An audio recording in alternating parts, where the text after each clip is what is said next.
प्यारे बच्चों, आप सब ये तो जानते ही हो कि भारत की राजधानी दिल्ली में केवल एक नदी बहती है। इस नदी का नाम है यमुना नदी। आज हम इसी नदी के बारे में जानेंगे। सूर्य यमुना घाट के साथ सड़क के दोनों तरफ कुछ सुंदर दुकानें दिखेंगी। इन दुकानों में बच्चों के खिलौने और जूट का सामान आपको अपनी तरफ आकर्षित कर लेगा। इन दुकानों को पार करके हम वज़ीराबाद बैराज पे पहुंचते हैं। वज़ीराबाद बैराज वही स्थान है जहां से दिल्ली में यमुना नदी प्रवेश करती है। यमुना नाम संस्कृत शब्द यम से लिया गया है, जिसका अर्थ है जुड़वा, क्योंकि यह गंगा नदी के समानांतर चलती है। यह गंगा नदी की दूसरी सबसे बड़ी सहायक नदी है। यमुना उत्तराखंड में निचले हिमालय में यमुनोत्री के ग्लेशियर से उत्पन्न होती है। यह 1376 किलोमीटर की कुल यात्रा करती है। यमुना का सबसे पहला उल्लेख ऋग्वेद में पाया जाता है। ऋग्वेद में यमुना की कहानी उसके भाई यम के लिए अत्यधिक प्रेम का वर्णन करती है।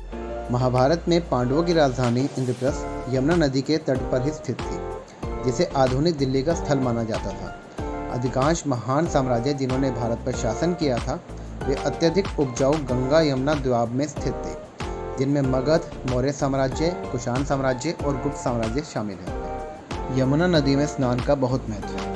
कृष्ण पुस्तक के अध्याय 38 के अनुसार केवल यमुना में स्नान करने से कोई भी अपने पाप कर्मों की प्रतिक्रियाओं को कम कर सकता है। यमुना नदी हरियाणा और उत्तर प्रदेश, उत्तराखंड और बाद में दिल्ली आदि कई राज्यों को पार करती है। उत्तराखंड से यह नदी हिमाचल प्रदेश राज्य में बहती है। पांवटा साहिब से गुजरने के बाद यमुना हरियाणा और उत्तर प्रदेश की सीमा के साथ बहती है और हरियाणा से बाहर निकलने के बाद यह प्रयागराज उत्तर प्रदेश में संगम या प्रयागराज में गंगा नदी के साथ विलय हो जाती है।